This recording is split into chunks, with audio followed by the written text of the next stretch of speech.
نصلی علی رسولہ الکریم۔ اما بعد، سامعات، میری پیاری ماں اور بہنوں، آج میں آپ لوگوں کے سامنے سیرت نبوی کے جہادی پہلو پر کچھ روشنی ڈالنا چاہتی ہوں اور یہ بتانا چاہتی ہوں کہ حضور اکرم صلی اللہ علیہ وسلم نے رحمت للعالمین ہونے کے باوجود تلوار کا سہارا کیوں لیا؟ وہ کیا حالات تھے جس میں آپ نے جہادیوں کو اپنایا، اور جب اپنایا تو میدان جہاد میں کیا نمایاں کردار ادا کیا؟ اس لیے کہ حضور صلی اللہ علیہ وسلم کی وہ سیرت نامکمل ہے جس میں آپ کی جہادی پہلو کو نہ بیان کیا جائے۔ حضور صلی اللہ علیہ وسلم کی وہ سیرت نامکمل ہے جس میں آپ کے غزوات کو نہ بیان کیا جائے۔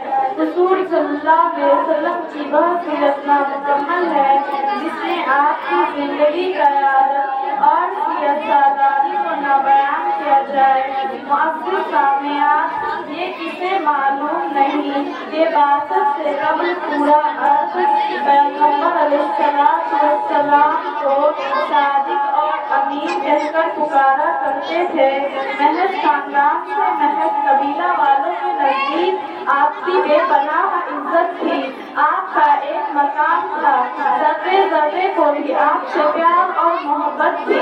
لیکن جب اسلام فاران کی چوٹیوں سے نمودار ہوا اور تاجدار فتوحات نے توحید کا اعلان کیا تو تمام مشرکین آپ کے مخالف ہو گئے، اپنے پرائے ہو گئے، دوست دشمن ہو گئے، ہر طرف دشمنی کی آگ بھڑک اٹھی۔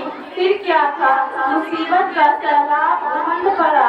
آپ کو اور آپ کے رسالات کا اعلان کرنے والوں کو طرح طرح کی اذیتیں دی جانے لگی، صحابہ پر ظلم کا پہاڑ توڑا جانے لگا اور مصیبت کا وہ تیز وطن طوفان اٹھا کہ انسانیت جام اٹھی تھی۔ کمزور اور بے سہارا مسلمانوں کو صرف قبول اسلام کے جرم میں وہ سزا دی جاتی جس کا آج کی تاریخ میں کوئی مثال نہیں ملتی۔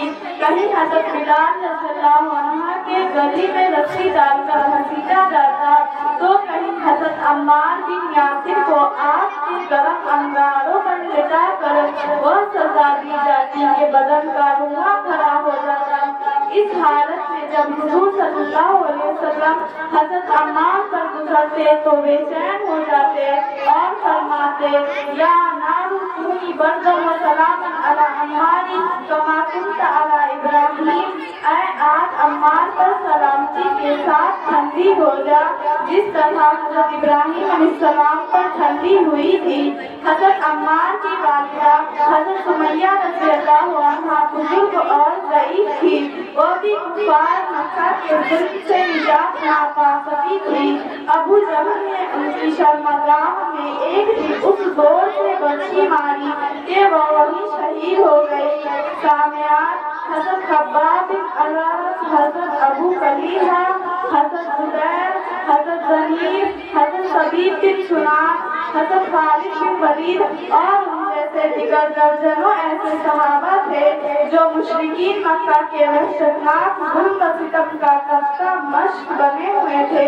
جس قدر اسلام پھیلتا جاتا تھا اور مسلمانوں کی تعداد بڑھتی جاتی تھی، اسی قدر کفار مکہ کا غیظ و غضب زیادہ ہوتا جاتا تھا، یہاں تک کہ مکہ کی سرزمین مسلمانوں پر تنگ کر دی گئی، اللہ کا نام لینا بھی دشوارا کر دیا گیا۔ حد یہ کہ سینکڑوں دیوتی دیوتاؤں کے مجاریوں نے دائی حق کے خاتمہ کا فیصلہ کر لیا تو اللہ نے نبوت کے 13 سال بعد ہجرت کا حکم دیا اور تمام صحابہ کرام مجبور ہو کر چپ چاپ مکہ کے املاک و جائیداد کو چھوڑ کر مدینہ ہجرت فرما گئے تاکہ وہاں آزاد ہو کر اللہ کی عبادت کر سکے، لیکن یہ اسلام کے دشمن مشرکین مکہ کا دل اب بھی ٹھنڈا نہ ہوا اور یہود مرجینہ منافقین دیگر قبائل سے مل کر مدینہ پر حملہ کی تیاری شروع کر دی۔ مسلمان اگر یہاں بھی چپ چاپ ہاتھ پر موڑ کر بیٹھے رہتے تو یقیناً وہ بھیڑ میں بکریوں کی طرح ذبح کر دیے جاتے، اس لیے اللہ نے اپنی عزت و آبرو، جان و مال اور دفاع کے لیے جہاد کا حکم دے دیا۔ جنگ کرنے والوں کو اجازت دی جاتی ہے کیونکہ ان پر ظلم ہوا ہے اور خدا ان کی مدد پر بے شک قادر ہے۔ یہ لوگ اپنے برتن سے بلا وجہ سے اس لیے نکالے گئے کیونکہ انہوں نے اللہ کو ایک مان لیا، اور اگر بعض لوگوں کو بعض لوگوں سے دفاع نہ کرا تھا تو ضرور عیسائیوں کے گرجے، یہودیوں کے معابد اور مسلمانوں کی مسجد جس میں اسم اللہ کا ذکر ہوتا ہے گرا دی جاتی۔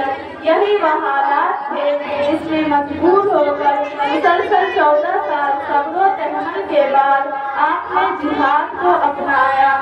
پیاری بہنوں، اس میں کوئی شبہ نہیں کہ اسلام امن و امان کا پیغام لے کر آیا ہے۔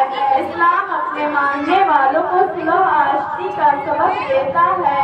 اسلام اپنے متبعین کو محبت و الفت، بھائی چارگی کا درس دیتا ہے۔ اسلام نام ہے امن و امان کا، اسلام نام ہے صلح و آشتی کا، اسلام نام ہے الفت و محبت کا، اسلام نام ہے عدل و انصاف کا، اسلام نام ہے اخلاق و کردار کا۔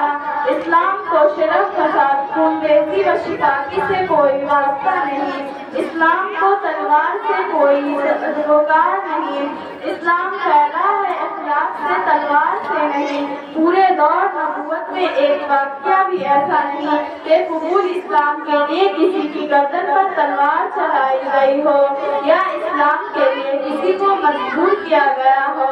اور اگر تمہیں اس کا اقرار نہیں تو پھر ہمیں بتاؤ کہ حضرت ابو بکر جیسے وجیہہ انسان کو اسلام پر کس نے مجبور کیا؟ حضرت عمر جیسے جری اور بہادر انسان کو اسلام پر کس نے مجبور کیا؟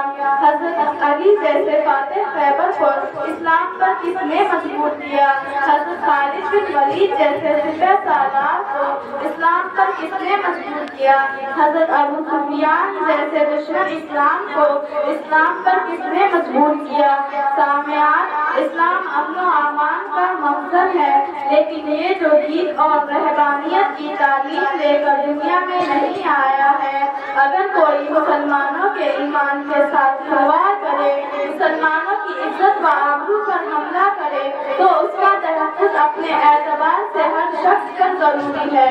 تاریخ بتاتا ہے رحمت للعالمین کے راہوں میں کانٹے بچھائے گئے، آپ پر نجاستیں پھینکی گئی، آپ کے قدر مبارک کو لہو لہان کیا گیا، آپ کے قتل کی سازشیں کی گئی، لیکن کبھی بھی آپ نے ان کے لیے بد دعا تک نہیں دی۔ آپ نے اپنے اخلاق حسنہ کو مجروح ہونے نہیں دیا، لیکن جب آپ کو ہر طرف سے تنگ کر دیا گیا اور گھر بار چھوڑنے کے باوجود مشرکین مکہ کی مخالفت میں کوئی کمی نہ آئی تو آپ نے اپنے مجاہدانہ کردار کے ذریعے دنیا کو یہ ثابت کر دکھایا تاکہ ہماری خاموشی کو بزدلی سے تعبیر نہ کیا کرو، ہماری نرمی، رحم دلی، عفو و کرم کو ضعف و کمزوری نہ سمجھا کرو، ہمارے اخلاق و کردار کو بے شعوری تصور نہ کیا کرو، اس لیے کہ ہم مظلوم صحیح لیکن مجبور نہیں ہیں، ہم مظلوم صحیح لیکن مجبور نہیں ہیں، ہم اگر ضد پر آ جائیں گے تو کہرام مچا دیں گے۔ اے تاریخ، تو کیوں خاموش ہے؟ تو کیوں نہیں بولتی؟ ہمیں بتاؤ تو صحیح، کیا تمہارے شکم میں کوئی ایسی بساط موجود ہے؟ کیا تم کوئی ایسی ہستی پیش کر سکتے ہو جو رحمت للعالمین بھی ہو اور سب سے بڑا فوجی کمانڈر بھی ہو، جو محسن اعظم بھی ہو اور عظیم الشان سپہ سالار بھی ہو، جو غمخوار غمگسار بھی ہو اور فاتح اعظم بھی ہو، جو